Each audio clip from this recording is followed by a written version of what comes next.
Thank you for having me. I'm happy to be here with you tonight. I'm gonna try and give sort of two talks in one. The first half or so is going to be a little bit about some of the research that I do in my scientific life, but it's going to focus on some aspects of historical astronomy. So I hope that it's something that is interesting to follow along with. And then in the second half of the talk, I'm going to transition from historical to future. So I'll talk about some of the future stuff that we're going to be doing at NASA. So I like to start with a non-controversial statement. I think that it's something we can all agree on, that the night sky is full of stars. This has been a very useful thing throughout human history, certainly before we had GPS and maps and things like that. People used to use the stars to navigate. And it was a very useful thing that every night when you went out, you could see the same stars that you saw the night before. They weren't changing every night. And so for a long time, people thought the night sky was static and that it didn't change. This actually is not necessarily the case. In fact, we know now that the night sky does change sometimes.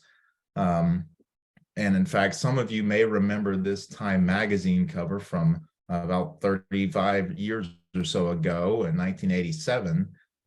We saw a supernova, which was an exploding star relatively nearby in a nearby galaxy. It was close enough to be visible with the naked eye. And this was certainly not the first supernova we saw, but it was the first one that was very nearby to us in several hundred years. And so the first part of my talk tonight is going to be talking about supernovae, which is what I have spent my career studying. So a very brief overview of supernovae. Again, they are the explosion of an entire star. They're relatively rare. An entire galaxy such as ours, which has 100 billion or a trillion stars or something like that, we may get one per century or a few per century, give or take. But they are extraordinarily bright. They can actually be as bright as an entire galaxy for a few weeks. And so we can see them from very far away. We can actually see these things from across a sizable fraction of the entire universe, billions of light years away sometimes. So the point is, though, that at least for tonight's talk, they do not simply dissipate away. I mean, they do eventually, but it's not as if, they go off and then seconds later or something, they're gone. So they're bright for weeks or months, depending on the type. But after that, they stick around as what we call a supernova remnant, which is, if you look at the bottom right, you can see an image of this. Imagine, an explosion going off in space, but for several thousand years, you can sort of see the expanding cloud of gas and dust and everything that was part of the star that's just now spreading itself throughout the cosmos. So this is an example in the bottom right of a supernova that's a few thousand years old, and this is what we see now when we look at it. Why are supernovae important? Well, there's a famous quote from the famous astronomer Carl Sagan that says, "We are made of star stuff," and this is not just an analogy. This is literally true. We are literally made of the elements that were forged in stars billions of years ago. So the oxygen and carbon and silicon, whatever in our bodies, those atoms were actually made in a previous generation of stars that existed before we did. So in fact, if stars never exploded, if they just burned like the sun did, that would be a kind of a boring universe because none of the elements would ever get out. So in fact, we owe our very existence to the fact that some stars at the end of their lives explode and spew their elements throughout the cosmos, seeding the universe for life.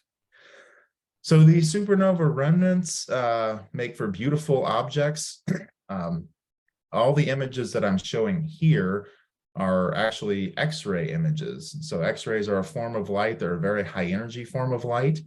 I'll be talking more in the second half of the talk about X-ray astronomy. But why are they in X-rays? Because they tend to be very hot. So these are explosions that spew, as I said, the matter of the star out at thousands of kilometers per second, or millions or tens of millions of miles per hour. This is a very energetic occurrence that tends to heat up the gas to millions of degrees, and that ends up shining very brightly in X-ray light. So we use observatories like the Chandra X-ray Observatory, which I'll talk a little bit more about later, to see these things. So I want to talk, though, a little bit about some of the historical supernovae. And what I mean by historical is that we actually saw in recorded human history in the past few thousand years, the supernova in the night sky. And then today we can go back with our telescopes and see what the remnant looks like today. So for instance, what we believe is the very first historical supernova happened about 1,800 years ago. In the year 185 AD, we have records from Chinese astronomy that they noted what they call a guest star in the sky, sort of near where Alpha Centauri is. You can't really see it from the northern hemisphere, but you can see it from the southern hemisphere, and from the southern part of China, that part of the sky is visible. It lasted for at least 8 months based on the records before fading. And we believe this is the first example of a historical supernova. And when we point our telescopes to that location today, this is actually what we see. This is a beautiful example of a supernova remnant. This is the expanding, you see it's sort of a circular-ish structure.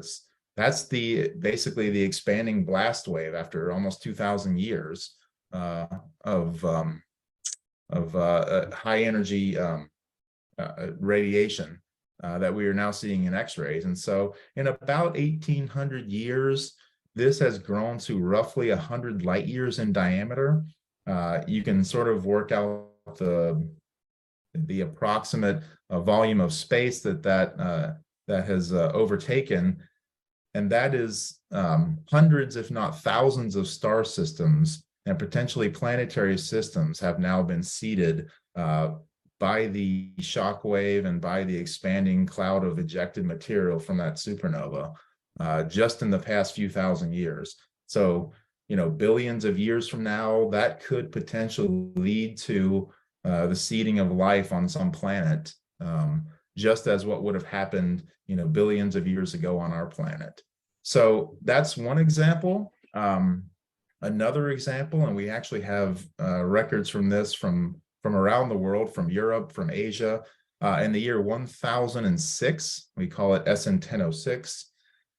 We have records of another supernova going off. There's even a possible, as you can see on the bottom left, there's a possible Native American rock art that's been dated to around that time. We don't know if this is exactly what corresponds to the supernova, but it's a possibility. I'm not an expert on Native American art. I just, I found this on the internet and thought it was interesting. But we do have very good records from Europe at the time of this supernova. And when we point our telescopes at it today, again, the image there on the top right is what you see. Now that supernova remnant is around the size of the full moon today. So if your eyes could see an X-ray light when you went out at night, you would see something about the size of the full moon in the sky. The next one that we saw was in the year 1054. This was definitely cataloged by Chinese astronomers again. We have possible records from Europe and elsewhere. Again, there's a possible Native American drawing that dates to around that time that may signify this. This is what we now know today as the Crab Nebula. So you can see on the left the Hubble Space Telescope image of the Crab Nebula. On the right, you can see the Chandra X-ray image. At the very center of this nebula, the little point you can see there at the center is a neutron star. In fact, it's a neutron star that pulses, so we call it a pulsar. Pulses about 30 times per second. And a pulsar is a very dense star that could fit. So I'm in Washington, D.C., so I put this in there. It could easily fit within the Beltway, which is the interstate that surrounds D.C. So it's, a few tens of miles or so in diameter.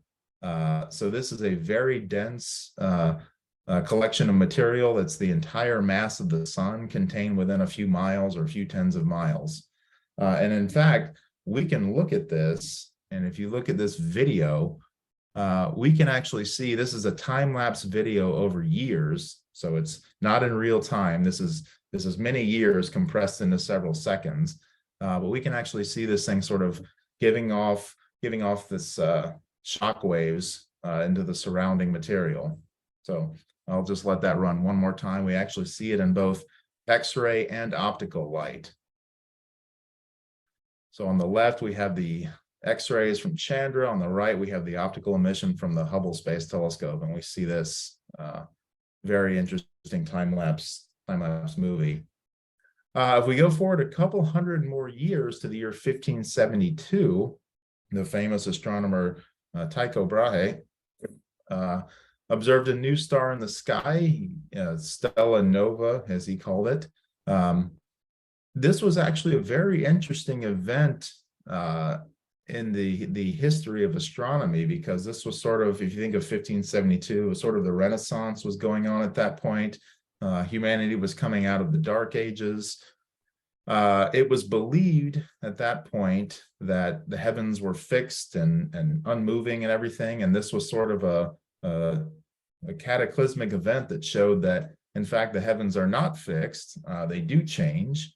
This was a very upsetting event to some people, the church and the Queen of England and such. So, for instance, there's a story that says the Queen Elizabeth called in the royal astrologer to have his advice about the new star that appeared in Cassiopeia, which he gave his judgment very learnedly. Now, I don't know what the royal astrologer would have said in 1572, given that we didn't have a lot of knowledge back then about what stars were or how they exploded or what, but I assume he said something satisfactory to the Queen, because I don't think he was executed after this. There is some evidence, you can Google this on your own.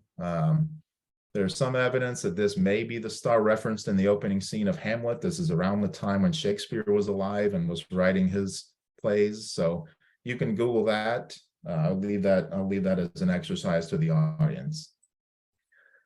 We can actually look at the remnant of Tycho's supernova today.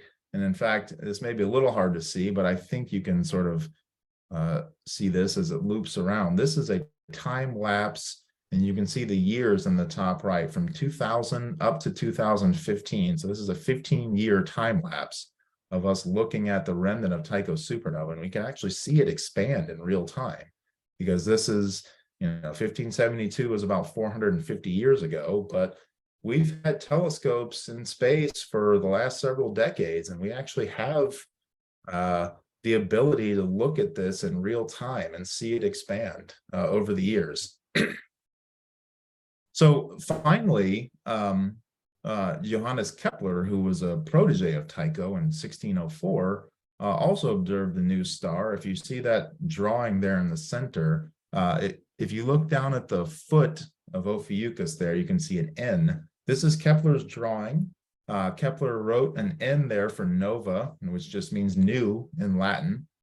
He then published a book on this called De Stella Nova. You can see the image there of the Latin up at the top right on the new star in the foot of Ophiuchus.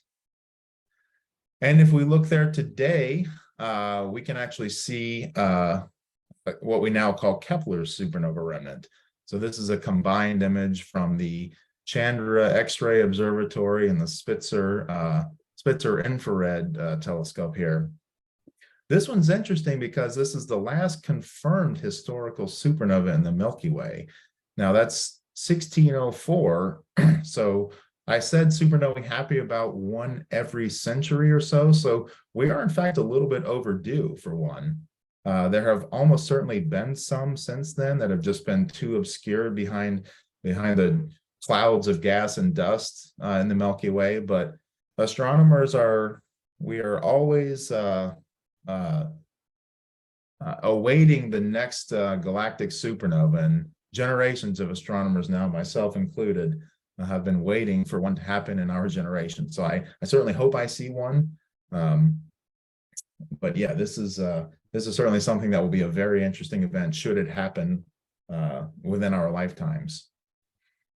There's another one that's a possibility, Cassiopeia A or Cass A.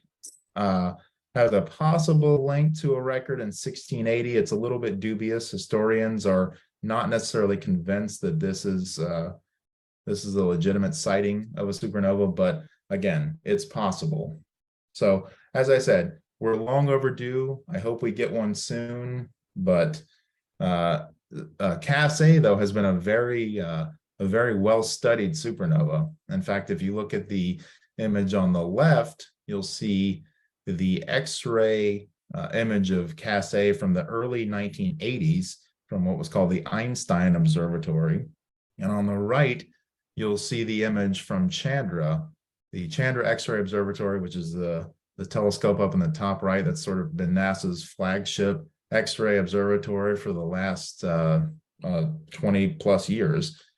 You can see the improvement on the image from the 80s to the early 2000s there. It's a factor of quite a few improvement in the imaging capability and the spectral capabilities as well. So what it looks like today, in fact, if I go back, the image on the right is what was called the first light image from Chandra. It was sort of a very brief observation. Chandra then went back a few years later and stared at it for approximately 1 million seconds, which is about 12 days, just collecting light, letting the light accumulate, and that's actually what we see there on the left. So that sort of takes me into the second part of my talk, which is the future of X-ray astronomy. And so I give a quick primer here on X-ray astronomy. It's not exactly the same as optical astronomy. I don't know if any of you have telescopes that you take out into your backyard, but you think of what a telescope looks like. Well, it's usually a mirror or a lens that focuses the light. Maybe it bounces the light back from a mirror. Well, X-rays have the property that they tend to go through things, so they don't bounce off of mirrors very well. They just kind of penetrate into the mirror. So getting an X-ray to bounce off a mirror is kind of like dropping a stone into a pond and expecting it to bounce back up. It's usually not going to happen. But I'm sure all of us have done this. If you want to get a stone to bounce off of a pond, you don't drop it in, you skip it across the surface. So we actually do the exact same thing in X-ray astronomy. We don't expect the light to bounce off of the mirror. We just graze it off the surface at a very low angle, and it bounces off like this. And you can see this in the bottom right. This is actually what an X-ray mirror looks like. So we have a primary mirror that does the first bounce. We have a secondary mirror that does the second bounce. And we focus it down to a focal point where we put a detector. And that's how we make these beautiful X-ray images. So X-ray astronomy is something where every photon counts. We don't get nearly as many photons, which are particles of light. We don't get nearly as many as our optical or infrared counterparts do. But that actually serves as a benefit to us, because since we can tag each one that comes in, we can actually measure the energy that each photon comes in with. And we can construct a spectrum, which is, a spectrum is just each photon comes in with a certain energy, and we can construct the energy of the photons as they come in and make a spectrum. And that tells us what the what elements we're emitting those photons, for instance. So this is actually at the bottom right, an X-ray spectrum from Chandra. Chandra makes these beautiful X-ray images that you see on the bottom left. The bottom right is the spectrum from there. And it's a nice spectrum, but we can actually do better than that. But that's something that we haven't been able to do yet. So That takes us into the future of X-ray astronomy, which is to make much nicer spectra than what we currently have. So we have an upcoming mission called XRISM, which stands for the X-ray Imaging and Spectroscopy Mission. It's a joint mission between NASA and the Japanese Aerospace Exploration Agency, or JAXA. The point of this mission is to make very nice spectra of astrophysical objects. So for instance, we will go from the spectrum you see at the top right. We'll go from that to something that looks like that. So just as we saw with Chandra, Chandra went from Einstein in the 1980s and making much higher resolution images. We will make much higher resolution spectra than what is currently available. So I'll do that one more time. That's the current state of the art. And this is what we will achieve with XRISM. So we'll start doing all sorts of interesting astrophysical science when we have these high resolution spectra that tell us a lot more about what's going on. I don't know who said this. I've heard it said before, but some famous astronomer once said, if a picture is worth 1,000 words, then a spectrum is worth 1,000 pictures, because that's really what tells us about the detailed physics that's going on in these various objects in the universe. So a real quick summary of this mission. We are launching fairly soon. We hope to launch in the next few months, in the spring of 2023. We will be a general purpose X-ray observatory. The mission is a rebuild of a mission that was launched several years ago that was unfortunately lost after about a month. This was the previous launch in 2016 of a mission called Hitomi. As I said, Hitomi was lost. It was supposed to last many years, but it was lost after about a month. It had been working perfectly. In fact, I'll show you some real data from Hitomi from 2016 in a few slides. Even with only that few weeks of operations, we got about half a dozen astrophysical sources observed. We've written a dozen or so scientific papers just on that preliminary data. But we really got a brief glimpse into the power of high-resolution X-ray spectroscopy. And despite the fact that that mission was not successful, it gave us enough of a glimpse to understand that this is something that we have to pursue. And in fact, we had to rebuild this mission to go again, basically. So what do I mean? So this is a picture. This is an optical picture of a cluster of galaxies. This is called the Perseus cluster. And if we look at this in X-rays, we see the hot gas that's between the clusters, that's between the galaxies. So this is a massive scale here. This is millions of light years on a side. We see sort of this sloshing hot gas in the X-rays. And when we looked at this with Hitomi in 2016, this is what we saw. We saw this incredibly high resolution spectrum here. And to give you a reference for what this was actually showing us, I'm zooming in here. Again, this is real data. This is not a simulation. This is the zoom in of the spectral line from iron. So iron is an element that occurs all throughout the universe. It happens to have a very bright spectral line at about 6 keV, which is a unit of measurement that we use in X-ray astronomy. This line, as you can see, this sort of dashed red line here, that was the previous best spectrum that we had of this. And the white line is actually what we recorded with Hitomi. So we were getting about a factor of 100 sharper spectra here, and we can actually start to do real physics here. We can start to measure line strengths and plasma conditions and abundances and things like that. All sorts of interesting, really doing astrophysics here with this spectrum. So how do we do this? This is sort of interesting because it's a very simple concept to explain, but it's very difficult to actually do. We basically take a detector that observes photons coming in. and we make it very cold. We make it so cold that it's one of the coldest instruments that's ever been made by any physics or astronomy experiment.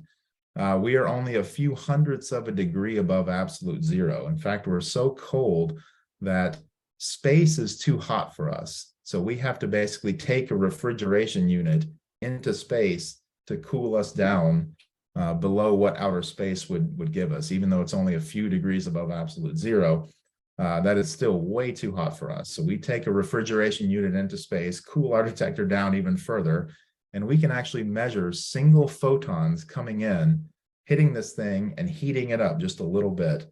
And by the amount that it heats it up, we can tell what the energy of that photon that was coming in was. So again, like I said, very simple to explain, turns out to be very difficult to actually do, but we have figured out how to do this. I have a few pictures here of what it looks like. So this is actually the detector itself. It's smaller than your pinky nail. It's only a few millimeters on the side. That's someone holding it in their hands there.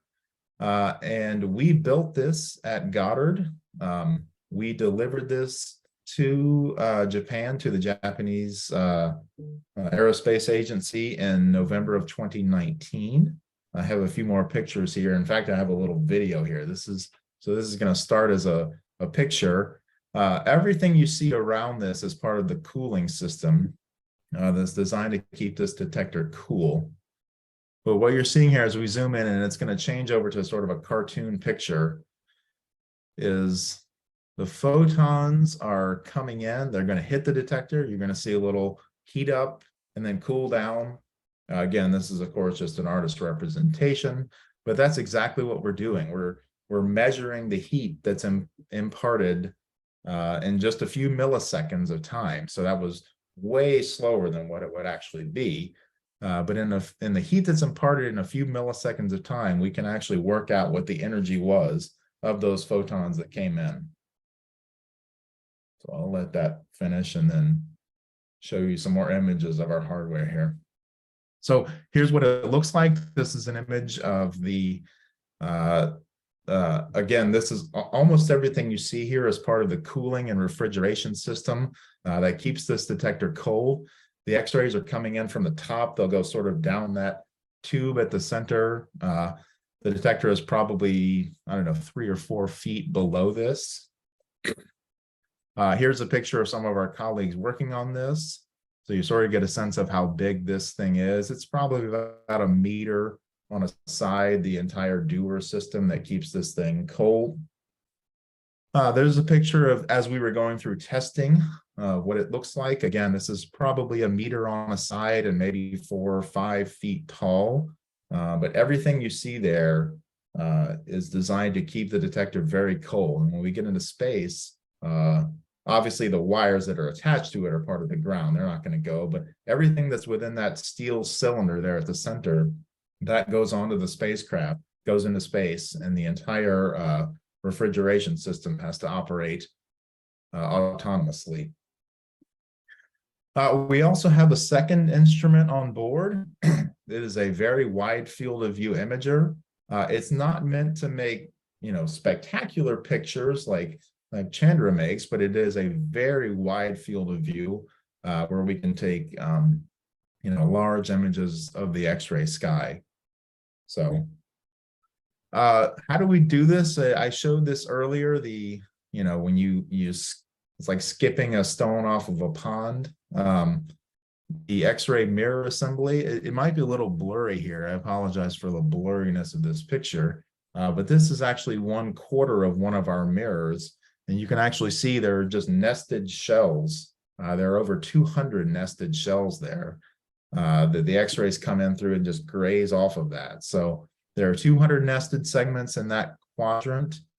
So there's 800 in a full mirror segment. We have a primary and a secondary, so that's 1,600 mirror segments. And we have 2 identical mirrors, one for each instrument. So we have over 3,200 mirror segments. Again, all of these were made at Goddard between 2017 and 2019. They were put into this mirror assembly and tested in Goddard. And in fact, this is an image that I took as we were going in and out of the testing facility. So that's the full thing assembled, and that's, you know, those are the 1,600 or so mirror segments that are so close together, it's hard to even make them out individually. But these have now been delivered to Japan. They are on the spacecraft, and you know, we take spaceflight hardware very seriously at NASA, so we even stencil on "Do not drop" onto our carrying cases. What will we see with this? Well, again, I could talk for hours about this. I'll try to keep it brief. I'm trying to wrap up here. But this is a simulation of one of the objects that I showed earlier. This is Tycho's supernova. If we were to point XRISM at this, which we plan on doing later this year after we launch, this is a simulation of what we might expect to see. So these are the various elements that we will see with this. Another simulation, we might point at something like M51, which is a very famous galaxy. It's called the Whirlpool Galaxy. This is the current spectrum from Chandra. This is real data. That's what the spectrum looks like as we currently see it. XRISM will take us from something like that to something like this.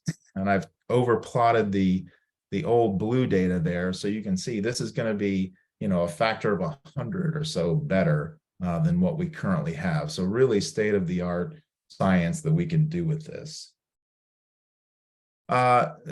Obligatory slide on how COVID-19 has impacted us. We delivered our hardware just before COVID hit. We delivered to Japan in November of 2019. We had a small team of people over there. They, you know, when COVID hit and everything went crazy, they had to come back. After a few months, we were eventually able to start sending small teams of people back to Japan. If you sort of keep up with how, you know, foreign governments have operated, Japan was not open to outsiders for several years. We had to get approval from very high levels of the government to allow our folks in. It was very onerous for several years, from 2020, 2021, even into 2022. People had to go there and quarantine for 2 weeks in a Japanese hotel room. They're not known for their large hotel rooms in Japan. So if you can imagine having to stay inside of a room for 2 weeks and just have 3 meals a day brought to you outside of your door, it was a real onerous task for the folks that did that. But we had a lot of great people doing this. We owe them a great debt. And we were able to continue to work on support, integration, and testing for this. And in fact, here's what we look like now. So these are just a few months ago. This is what our spacecraft looks like. On the left, you can see it. The bench that it's on there is sort of the vibration test chamber. And on the right, you can see it on a sort of a different angle. But these were just taken a month or two ago. And in fact, as we speak, literally as we speak, we are in transit right now to the launch site in there's a southern island in Japan called Tanegashima. That's where they do their launches from. And we are hoping to launch within the next few months. So here's one final picture. This is the observatory going into the vacuum chamber at Tsukuba Space Center in Japan. This is from a few months ago as well. You can sort of get a sense of how large it is. It's 5.6 meters tall. So about, I guess that's about 18, 20 feet or so tall. And yeah, everything right now is going well. As I said, we're hoping to launch within the next few months. And after a few months of checkout and calibration, we'll start taking real data and getting actual scientific data from black holes, supernovae, galaxies, whatever, you name it, we can probably do it. If you want to know more about the mission, you can, Google it. You'll probably come to one of these sites. It's the site on top left is a Japanese site. They do have an English translation. We, of course, have a NASA site as well. And with that, I will say thank you for having me. I'm happy to take any questions